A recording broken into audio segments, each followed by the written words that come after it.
animals gathered at Pride Rock to celebrate the circle of life. They bowed low as the wise baboon Rafiki held Simba high.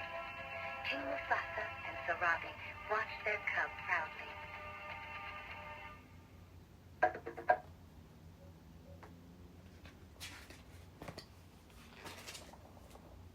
But one animal was missing from the crowd.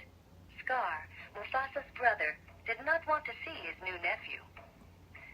"It must have slipped my mind," Scar told Mufasa. Scar had hoped to become king when Mufasa's rule ended. Now he knew that Simba would become the next Lion King.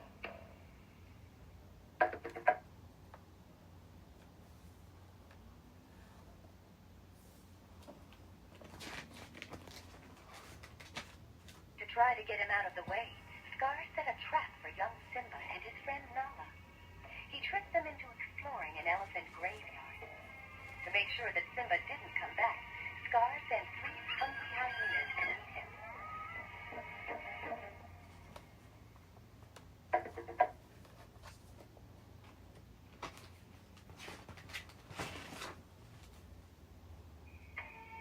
Mufasa rescued the young cubs. He did not know about Scar's trick. He only knew that he was disappointed in his son for taking foolish chances. "Look at the stars, Simba," said Mufasa. "The great kings of the past look down on us from those stars.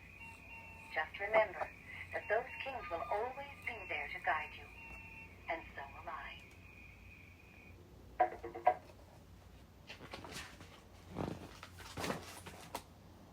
Scar was upset for a different reason. Simba was still alive. Scar led Simba to a deep canyon and started a stampede to crush him. Then he ran for Mufasa. "Stampede! In the gorge! Simba down there!" panted Scar. Mufasa tried to save Simba, but Scar pushed the Lion King into the stampede. Simba survived. Mufasa did not.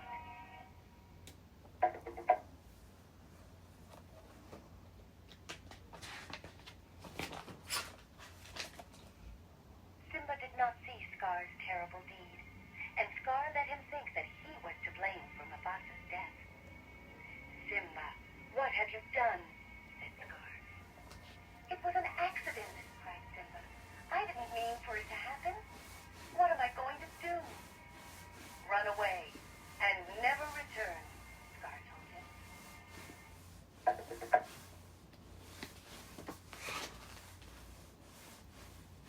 Simba ran until he collapsed.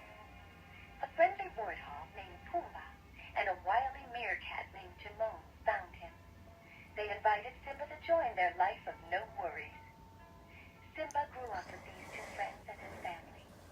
Still, some nights as he looked at the stars, he remembered his father and felt lonely.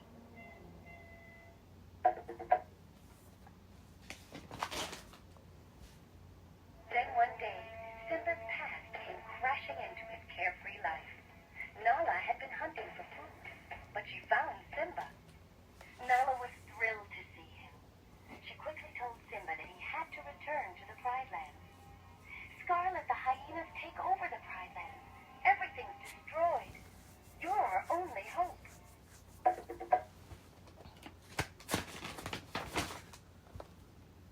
Simba turned away. How could he ever return to the Pride Lands? He looked into the starry night. This time, he heard his father's voice. "Look inside yourself, Simba," said Mufasa. "You are more than what you have become.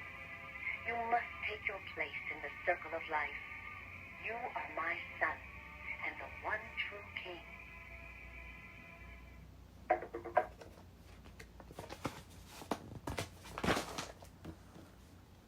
Later, Rafiki pointed toward Pride Rock. "It is time," he told Simba. Slowly, Simba walked to the place where Rafiki had held him so many years ago. He had left a frightened lion prince, but had returned a brave and wise Lion King. Simba roared to the lionesses. They roared back to their king.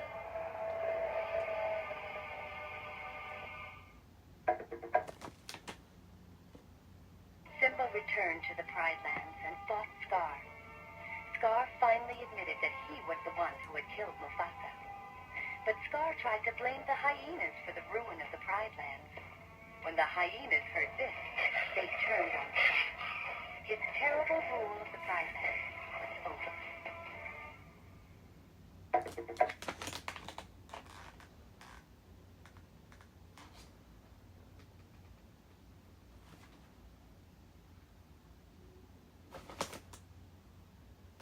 Later, Rafiki pointed toward Pride Rock. "It is time," he told Simba. Slowly, Simba... Another joyous day dawned in the Pride Lands. A lion prince had been born. This time, King Simba and Nala watched proudly as Rafiki held their cub high in the air. And the circle of life continued.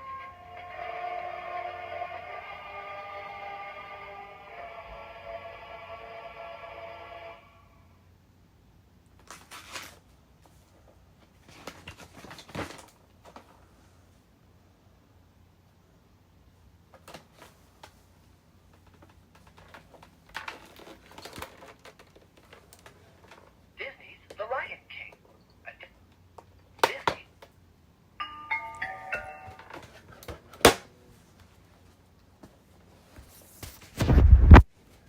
Voice memos. Pause. Rewind. 15 seconds. Pause. Button.